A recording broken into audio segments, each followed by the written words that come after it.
The detonation cord lies severed in Jake McNiece's mud-caked hands, its copper wire gleaming dully in the pre-dawn darkness of Norman hedgerow country. Around him, scattered remnants of his demolition charges sink deeper into flooded crater mud, casualties of a botched nighttime drop that left the filthy 13 spread across 3 miles of enemy territory south of Carentan. The stone bridge looms ahead through morning fog, its arches intact and inviting, exactly what General Bradley's staff warned could not happen when German armor rolls at first light. 24 hours earlier, the mission seemed straightforward enough for the 506th Parachute Infantry Regiment's most notorious Demolition Squad. Drop behind enemy lines near the flooded causeways leading inland from Utah Beach. Locate the bridge spanning the Douve River's main channel. Plant charges on the support columns and disappear before dawn. Simple work for men who had trained for months on similar Norman stone structures across English countryside.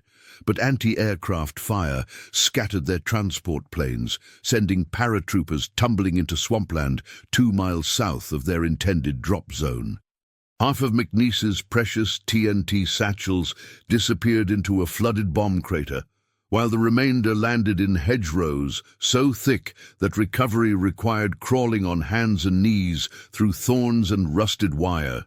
Now, as he examines the frayed detonation cord by shielded flashlight, counting only 4 functional charges, barely enough to damage 1 bridge support, let alone bring down the entire structure spanning the Douve's swift current.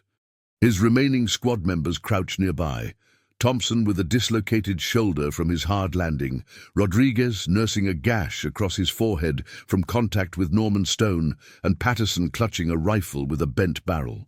Behind them, German voices drift through the fog, growing closer with each passing minute as the local Wehrmacht garrison continues its methodical search for Allied paratroopers whose silk canopies hang like surrender flags from every telephone pole and apple tree in the vicinity.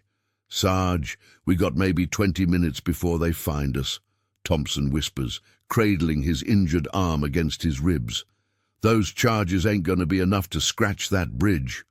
McNiece studies the structure's construction through field glasses, his limited engineer training warring with the brutal mathematics of insufficient explosives. The bridge dates back decades, built from Norman quarry stone and recently reinforced with German concrete, designed to support the heaviest military traffic moving between Cherbourg and the invasion beaches.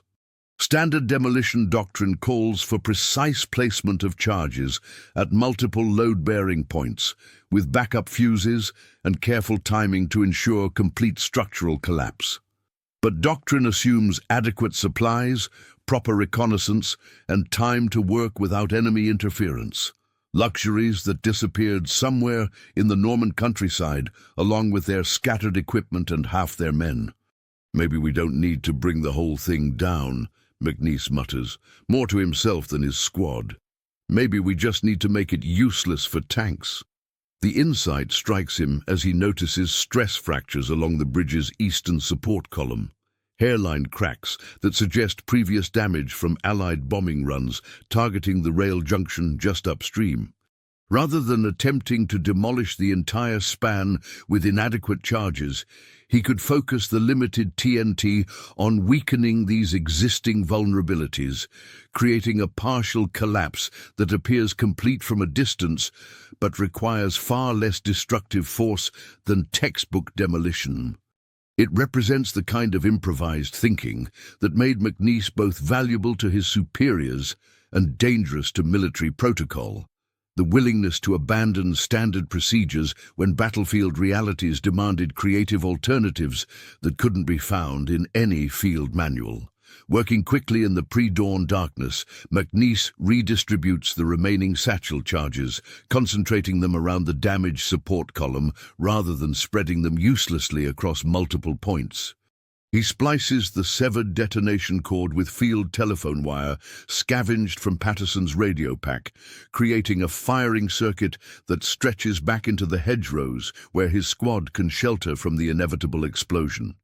The improvised fusing system looks precarious, held together with electrical tape and desperate hope, but McNiece has learned to trust his demolition instincts when standard procedures prove woefully inadequate to the situation at hand. If stories like this make you imagine what you'd do under fire, tell us in the comments how you think you'd react in this situation. And stay with us for the next chapters. German voices grow louder through the Norman fog, accompanied by the metallic clink of equipment and the distinctive squelch of boots moving methodically through muddy fields south of the Douve. Through gaps in the morning mist, McNiece glimpses field-grey uniforms advancing in skirmish lines across the flooded causeways. Flashlight beams sweeping systematically back and forth as the search patrol closes in on the scattered American positions. His hands shake slightly as he makes the final electrical connections, muscle memory from months of demolition training competing with the adrenaline surge that accompanies working under immediate fire. One mistake in the improvised wiring could leave the bridge intact, condemning scattered elements of the 506th PIR to face German armor reinforcements with nothing but inadequate bazookas and fierce determination. Lieutenant Morrison appears through the hedgerow darkness, crawling low with mud caked across his uniform and a fresh bandage wrapped around his left hand. The young officer's face shows the strain of commanding scattered paratroopers across terrain that bears no resemblance to the neat sand tables they studied back in England during endless briefings about Norman geography and German defensive positions. "McNiece, what's your status on those charges?" Morrison whispers, glancing nervously toward the approaching German voices. "Division wants this bridge down in 15 minutes before their armor starts rolling." "Sir, we lost most of our TNT in the drop," McNiece replies, without looking up from his improvised detonation circuit. "I'm rigging what we got, but it ain't gonna be by the book." Morrison studies the bridge structure through his field glasses, noting the same stress fractures that caught McNiece's attention. The lieutenant's West Point training emphasized following established procedures, but 3 days of combat in Norman hedgerow country had taught him that textbook solutions often proved worthless when applied to the chaotic realities of scattered night drops and missing equipment. "Can you bring it down or not?" "I can make it so their tanks can't use it," McNiece answers carefully. That might have to be enough. From Rodriguez's position near the road junction, hand signals indicate German infantry moving closer, perhaps a full squad, advancing cautiously through the flooded fields that separate the Douve crossing from the larger network of causeways leading toward Utah Beach. The Wehrmacht troops move with the practiced efficiency of men who know this terrain intimately, having spent months preparing defensive positions against exactly this kind of Allied airborne operation. Patterson provides covering fire from behind a collapsed farm cart, his damaged rifle requiring manual cycling after each shot. The distinctive crack of American small arms echoes across the Norman countryside, answered immediately by the harsh chatter of a German MG-42 machine gun positioned somewhere in the tree line beyond the bridge approaches. Tracers streak through the morning fog, sending ricochets off stone and steel, while McNiece forces himself to ignore the escalating firefight. The electrical connections must hold, despite their improvised nature, and the firing circuit shows positive continuity when tested with his field multimeter. Everything depends now on the shaped charges functioning exactly as designed, focusing their explosive force against the bridge's most vulnerable structural points rather than dissipating harmlessly against reinforced Norman stone. The sound of diesel engines rumbles in the distance, growing steadily louder as German armor approaches the river crossing from the direction of Isigny. Tank treads on cobblestone create a distinctive metallic rhythm that every American paratrooper has learned to recognize and fear, especially when caught in open country with limited anti-tank weapons and nowhere to establish proper defensive positions. Thompson appears at McNiece's shoulder, his injured arm strapped tightly against his body, but his good hand steady on his rifle. The young paratrooper's face shows the particular exhaustion that comes from 3 sleepless nights behind enemy lines, living on cold rations and adrenaline, while German search patrols methodically comb through every farmhouse and hedgerow in the sector. "Sarge, those tanks are going to be here real soon," Thompson observes with characteristic understatement. "You about ready with that firecracker?" McNiece grabs the detonation plunger and scrambles back toward the hedgerow, paying out improvised wire behind him while German machine gun fire sweeps overhead in sustained bursts.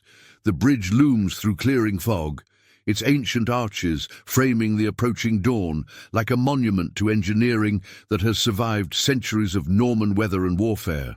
In minutes, German armor will begin crossing, spearheading a counterattack designed to drive scattered American paratroopers back into the flooded marshlands near the coast. "Fire in the hole!"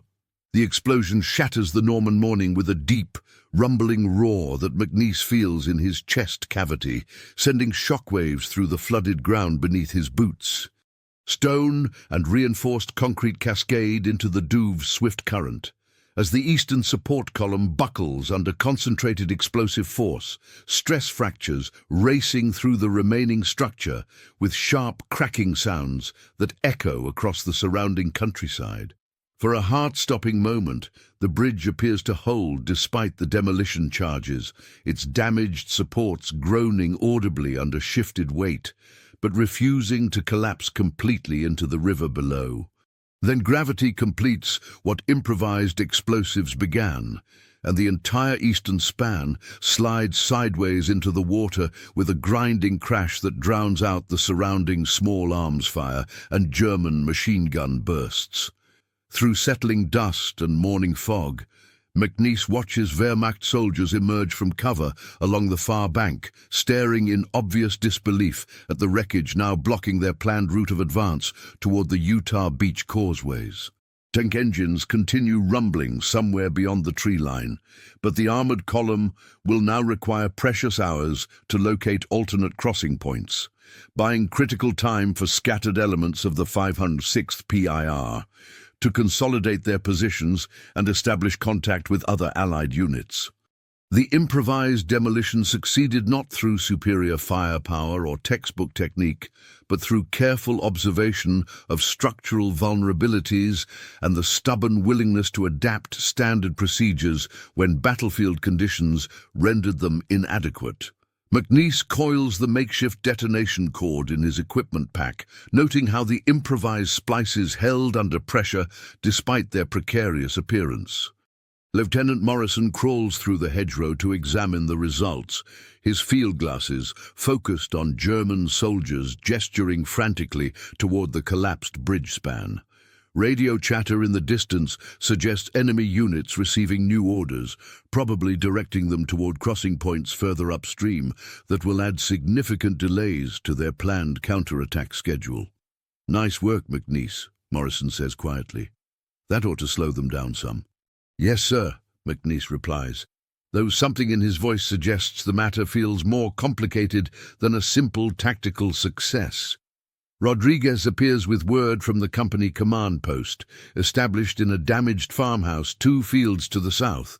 Major Sullivan wants detailed reports on ammunition expenditure, casualty figures, and the precise demolition techniques employed against the Douve crossing. The paperwork side of warfare continues even in hedgerow foxholes, with staff officers somewhere in the rear demanding explanations for every deviation from standard operating procedures. But McNiece knows that official reports will never capture the desperate improvisation that turned inadequate supplies into marginally adequate results. The after-action summary will record another successful bridge demolition by airborne engineers, notable only for the challenging circumstances surrounding the scattered night drop south of Carentan. Military historians will sanitize the chaos, transforming field expedients and desperate gambles into textbook examples of adaptive leadership under fire. Patterson emerges from his firing position with disturbing news about German activity further downstream. Wehrmacht engineers have been spotted near the railway bridge just south of their position, apparently conducting their own demolition preparations designed to flood additional sections of the Norman countryside and channel American advance forces into predetermined killing zones. The realization strikes McNiece with uncomfortable force. Both sides are playing the same game of engineering and demolition, each trying to deny critical terrain to their opponents while preserving their own routes of movement and supply. German combat engineers possess the same technical training, the same understanding of structural weak points and explosive placement that he learned during months of preparation in England. Thompson returns from a reconnaissance patrol, with his arm still strapped against his body, reporting increased German vehicle movement along the roads leading toward Isigny. Radio intercepts suggest enemy units receiving reinforcement from reserve formations positioned near Saint-Lô, indicating that the bridge demolition has triggered exactly the kind of tactical adjustments that Allied planners hoped to achieve through airborne operations behind enemy lines. The sound of American artillery begins rumbling from the direction of the invasion beaches, long-range guns engaging targets of opportunity as forward observers call in fire missions against German positions throughout the Norman countryside. The familiar whistle of incoming rounds provides strange comfort to men who have spent 3 days surrounded by enemy patrols and scattered far from friendly lines. Would you follow the orders exactly, or trust what your own eyes and instincts tell you in a moment like this? Comment which path you'd take, and share this episode with someone who loves real human stories from history. 6 hours after the bridge demolition, McNiece crouches in a damaged Norman farmhouse cellar, studying maps by candlelight, while German artillery probes the hedgerow positions held by scattered elements of the 506th PIR. The improvised explosive success at the Douve crossing has bought precious time, but radio reports from other sectors paint a complicated picture of the broader airborne operations progress through the flooded countryside south of Utah Beach. Major Sullivan spreads aerial photographs across a rough wooden table, pointing toward German positions that have proven far more extensive than intelligence estimates suggested during the endless briefings back in England. Wehrmacht units have been reinforcing these Norman defensive lines for months, creating interlocking fields of fire that channel American advance forces into carefully prepared killing zones among the ancient hedgerows and flooded fields. McNiece, we've got another problem, Sullivan says without looking up from his maps. Intelligence reports a second bridge about 2 miles downstream, stone construction like the one you just dropped. German armor is already moving that direction. The weight of insufficient supplies settles across McNiece's shoulders like a heavy pack. His remaining demolition equipment consists of 2 TNT satchels, perhaps 30 feet of questionable detonation cord, and a handful of blasting caps that spent 3 days soaking in Norman floodwater. Standard doctrine calls for complete equipment inventories and careful preparation before attempting bridge demolitions, but the fluid nature of airborne operations rarely permits such methodical approaches. Patterson appears in the cellar doorway with fresh intelligence from reconnaissance patrols operating near the suspected bridge location. German engineers have been observed reinforcing the structure's approaches, installing machine gun positions and laying additional mines along the causeways that provide the only practical routes through the flooded terrain surrounding the crossing point. "Sir, they got that bridge locked down tight," Patterson reports. "Gonna be tough getting close enough to place charges." Lieutenant Morrison studies the tactical situation with the careful attention of an officer who has learned that aggressive planning must account for the inevitable friction of combat operations. His West Point training emphasized the importance of detailed preparation, but 3 days of scattered fighting in Norman hedgerows had taught him that adaptability often matters more than rigid adherence to established procedures.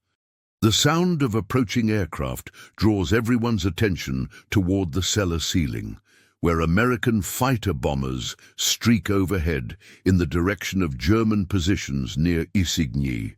Close air support has proven invaluable during the scattered fighting that followed the chaotic night drop, but tactical aircraft cannot provide the precision required for bridge demolition missions in areas where French civilians might still be present. McNiece examines his remaining equipment by flickering candlelight, calculating explosive yields and structural requirements with the kind of mental arithmetic that separates experienced demolition specialists from enthusiastic amateurs.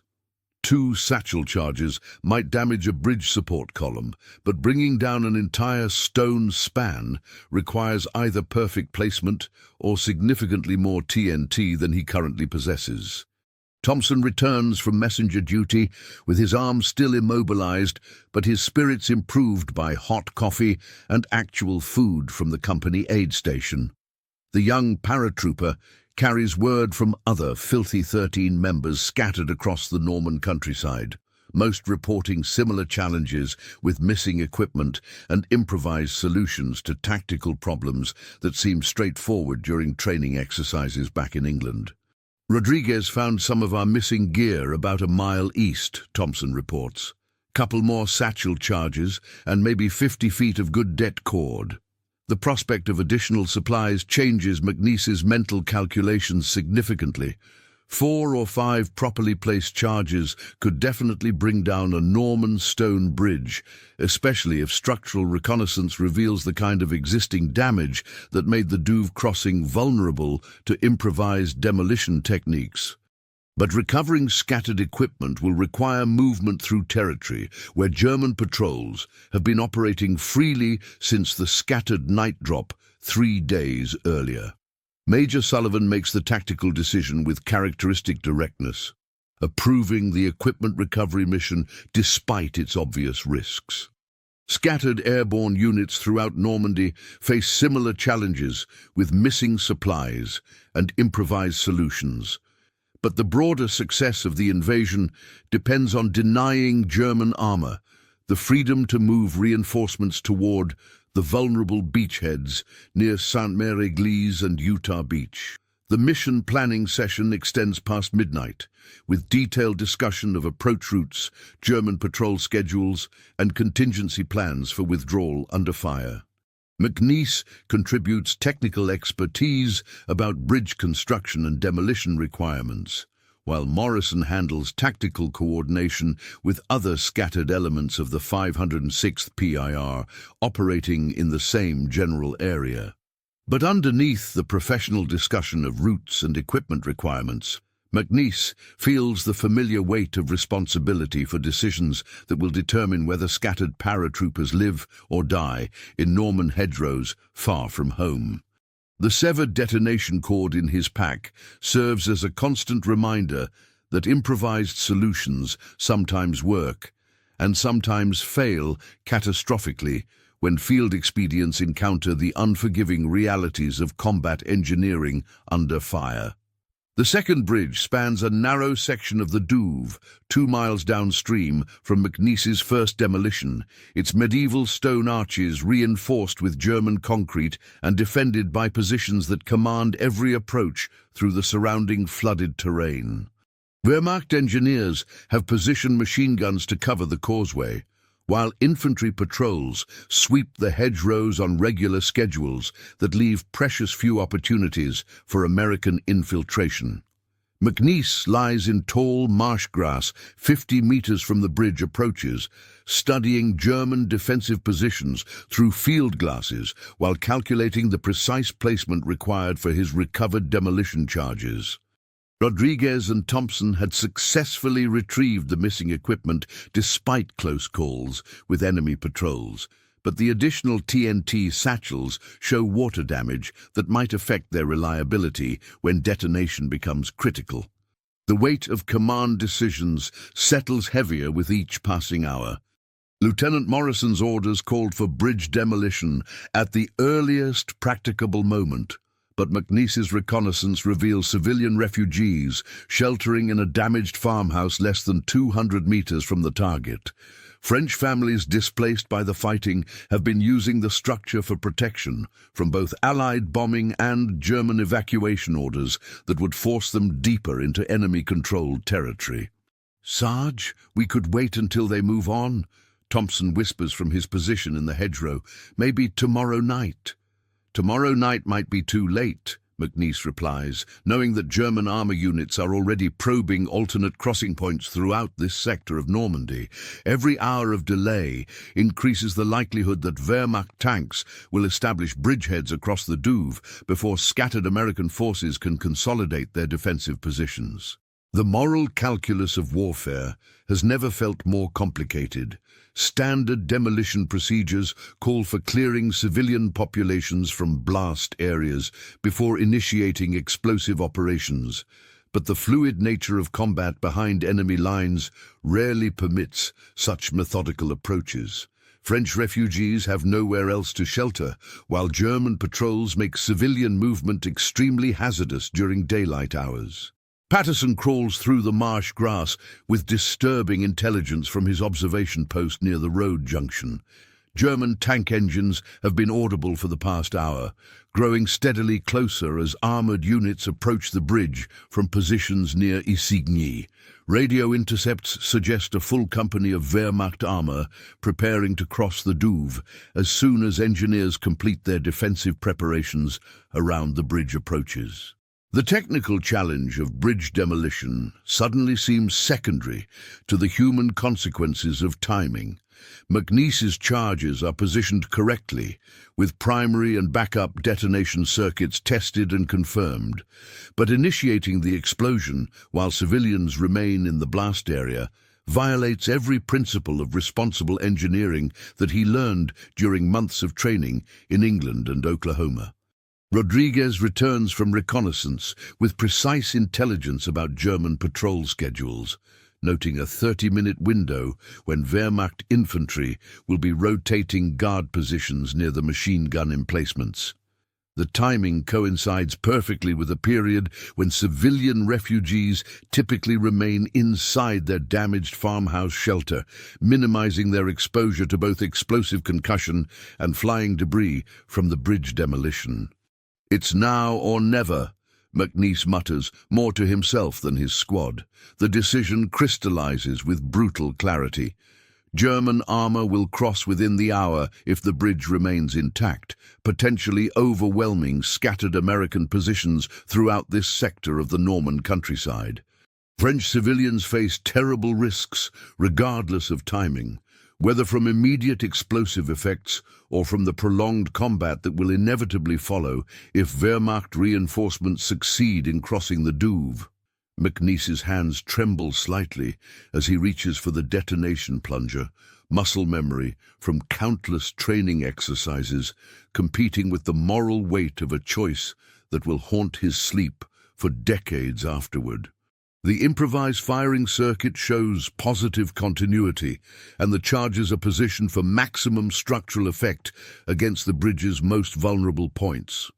But in this moment, crouched in Norman marsh grass with German voices audible across the water, Jake McNiece understands that some decisions can never be fully justified by tactical necessity or strategic requirements.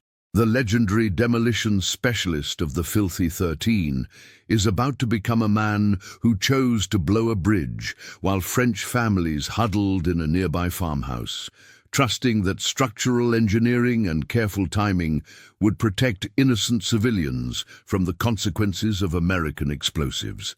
The official after-action report will record another successful bridge demolition by airborne engineers, with brief mention of challenging conditions and enemy opposition.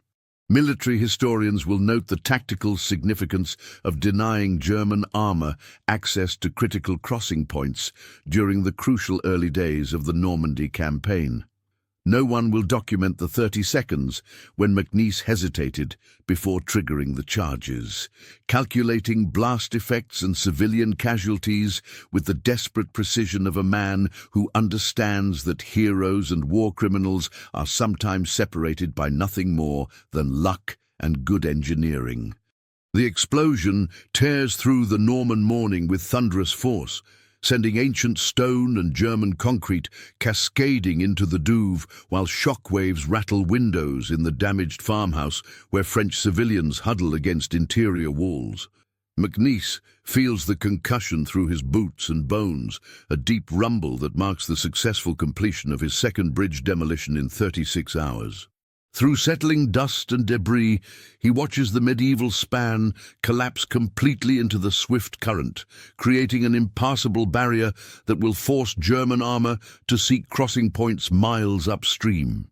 Tank engines idle in frustrated confusion somewhere beyond the tree line, their planned route of advance now blocked by tons of stone and twisted steel settling into the riverbed. But victory feels complicated when measured against the sight of French refugees emerging from their shelter with dust-covered clothing and expressions of stunned relief. An elderly man assists his wife through the farmhouse doorway, both moving carefully but apparently uninjured by the explosive blast that brought down the bridge less than 200 meters from their temporary refuge. "Jesus Christ, McNiece," Thompson whispers. "I thought for sure we were going to kill somebody." The weight of that possibility settles across McNiece's shoulders like a heavy pack that will never be fully removed. Professional demolition specialists learn to calculate blast effects and structural damage with mathematical precision, but combat engineering inevitably involves human variables that resist neat equations and predictable outcomes. Lieutenant Morrison appears through the hedgerow with word from Major Sullivan about tactical developments throughout this sector of the Norman countryside. Both bridge demolitions have successfully disrupted German armor movements, forcing Wehrmacht units to concentrate their crossing attempts at more distant points where American artillery observers can direct effective fire missions against exposed tank columns. "Outstanding work, McNiece," Morrison says, though something in his voice suggests awareness of the moral complexities underlying tactical success. Division wants a full report on demolition techniques and equipment requirements. Rodriguez and Patterson begin collecting their scattered gear while German voices carry across the water. Wehrmacht engineers apparently assessing the bridge wreckage and calculating requirements for temporary military bridging that might restore vehicular traffic across the Douve. Such efforts will require days of intensive work under constant threat from American artillery and close air support operations. The immediate tactical situation has stabilized in favor of scattered Allied forces, but McNiece understands that these Norman hedgerow victories represent merely the opening phases of a much longer campaign that will test both technical competence and moral endurance in ways that no training exercise ever anticipated. Years later, sitting in an Oklahoma farmhouse kitchen with afternoon sunlight streaming through clean windows, an older Jake McNiece will struggle to explain the precise sequence of decisions that made him legendary among airborne demolition specialists. His hands, weathered by decades of work but still steady enough for delicate engineering tasks, will trace patterns on the wooden table while he searches for words that might bridge the gap between official heroism and private memory. The frayed detonation cord from that Norman morning will rest in a cigar box among other wartime artifacts, tangible reminders of moments when improvised solutions and desperate timing determined the difference between tactical success and catastrophic failure. But the weight of choices made under fire, the 30-second hesitation before triggering charges while civilians sheltered nearby, remains more persistent than any physical memento. Military historians will record Jake McNiece's bridge demolitions as exemplary applications of airborne engineering doctrine under challenging combat conditions. Training manuals will cite his improvised techniques as proof that adaptability and technical competence can overcome equipment shortages and enemy opposition in fluid tactical environments. The official narrative will emphasize courage, innovation, and tactical success, while carefully omitting the human complexities that transform clean military objectives into moral puzzles with no entirely satisfactory solutions. Future demolition specialists will study McNiece's methods without fully understanding the weight he carried afterward, the knowledge that even successful missions exact prices that never appear in after-action reports or medal citations.